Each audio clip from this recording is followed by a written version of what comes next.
Hi everybody, it's Robert Miller from Project Grand Slam. The history of Project Grand Slam is that I formed the band originally in 2007, and at that time we were more or less a contemporary jazz band, mainly instrumental music. We played together for several years and several albums, but it wasn't going in the direction that I wanted it to. And then a big momentous change occurred in 2015 where I reformed the entire band with a complete new set of personnel. These were all young, terrific musicians that I had met in New York City that really gave a vibrancy to the band. And most important, as time went on, I decided that I wanted to do more vocal tunes. So I've started writing more and more vocal tunes for the band. Now we're probably about 90+% vocal tunes. We are, as I call it, a jazz, rock, Latin fusion band because I try to incorporate all those elements in our music. Jazz is at the heart of everything because we're an improvisational band. Rock is my foundation. That's what I started with. And I love rock and roll, and particularly the music of the 1960s. And Latin, I've got several members of the band that are Latin background. They add a twist to the band which is really special, and I decided that I was going to start writing some tunes that would reflect their background, and they of course went from there and infused the songs with their background. So it's really a unique combination of jazz, rock, and Latin. PGS7 is actually our 8th album. It's the 8th because we had a live album that we released a few months ago called Greetings from Serbia, which was us playing live at a concert in Serbia last summer in Nisville, Serbia. But we have had 7 studio albums, and this is our 7th album. The cover is kind of unique. It's a baseball jersey cover with the number 7. Because I grew up in New York City, and anybody that grew up in my era in New York City, you had to love Mickey Mantle, who wore number 7. So I just figured that was a neat little switch to put that in there, and that's the cover. The songs on the album reflect what I like to do in my music, which is a lot of diversity. You know, I grew up again on the music of the 60s, the Beatles in particular. They were so extraordinary in terms of the diversity in their albums. And I learned that, and I like that much, much more than, you know, some artists that basically do the same song over and over and over again. I like to change it up, bring new things in, new beats, new genres, new everything. And PGS7 does just that. We go from hard rock to jazz to ballads to Latin. It's a great album, I think. It's probably the best one we've done so far, and the critics have been unanimous. I've been so impressed with the critical reviews that we've gotten for the album. Just magnificent. Well, I was one of the 10 million people that claimed to have been at the original Woodstock, except I really was at Woodstock, although I wasn't there for the whole time. That summer, 1969, I was playing in the show band at a hotel in the Catskill Mountains. And I knew that the Woodstock Festival was going to be taking place nearby. It was about 10 miles away. And that week, or maybe just the week before, I drove over to the site with some friends of mine. We saw them building the stage. We saw them getting ready. It was magnificent. It was just beautiful. And I said, okay, I got to go to this thing. But I was playing, as I said, in the show band, and we had a show on Friday night, we had a show on Saturday night, so there was really no way that I could take off for the entire time. But I made a decision that I was going to go for Sunday, because I didn't have to play on Sunday. And I didn't know at the time that they were going throughout the night with these concerts. So Saturday night I finished the show, we all sat around kind of waiting until Sunday morning. And Sunday morning we got in a car and we drove through the back roads to the site, and that was a lifesaver because all the main roads were completely taken. And I got there kind of mid-morning, early afternoon, just as Joe Cocker was going on the stage. And I remember like it was yesterday when he did that version of the Beatles with a little help from my friends. And that was so important to me for another reason as well, because for the first time I saw how somebody could take a song and change it around and really make it his own. And that's what Cocker did with that song.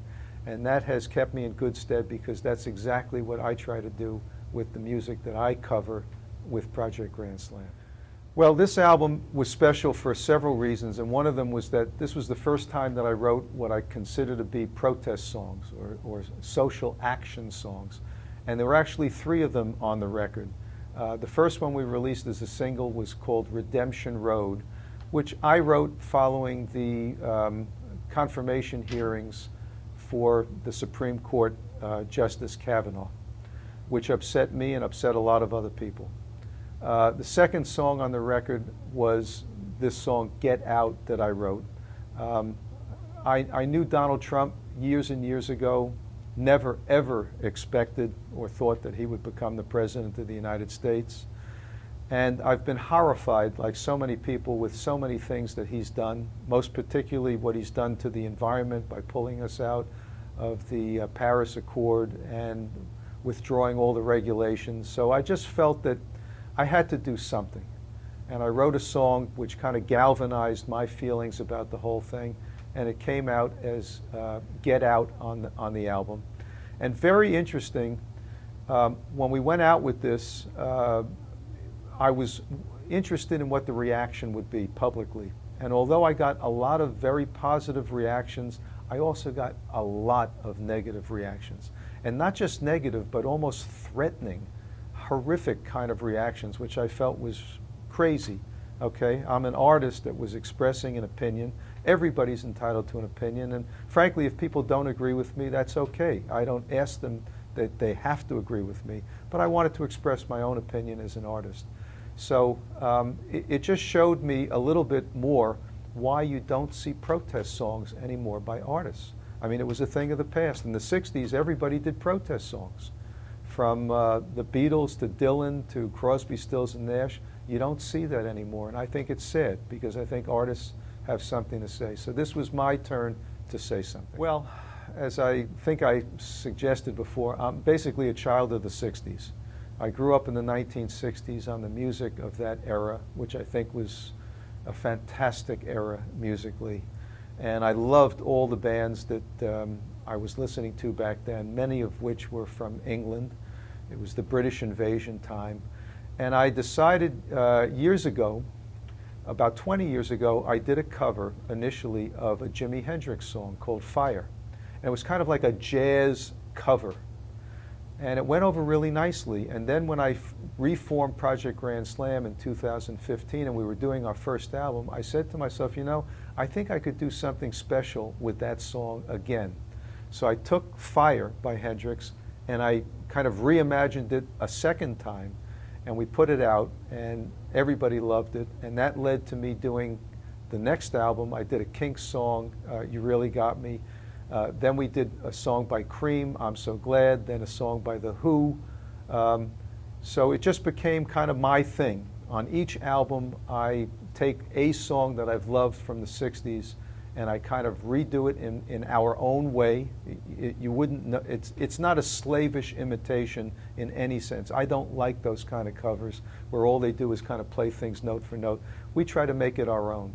And on this album, we did that for a Dobie Gray song, which I was always enamored of, called The In Crowd. Tree of Life I wrote last fall 2018, right after the massacre at the Tree of Life Synagogue in Pittsburgh. This was just the latest at that time of the mass shootings that have plagued this country, and I got fed up.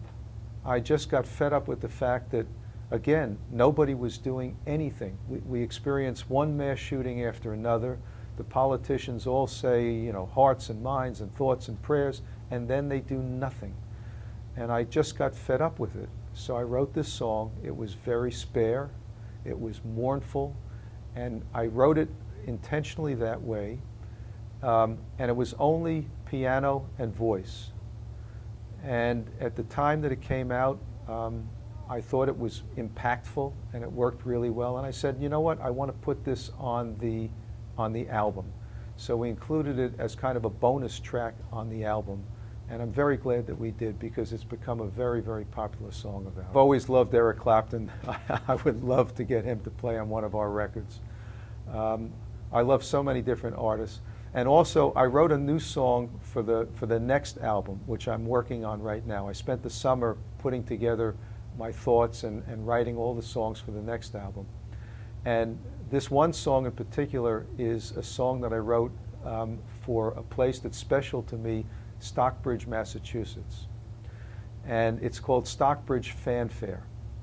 And I said to myself as I was writing it, there's only one guy that really should be singing this song if I could ever get him to do it, and that would be James Taylor, who happens to live in that area and would just be wonderful on this song. So James, if you're watching this, please get in touch with me. I'd love to show you this song.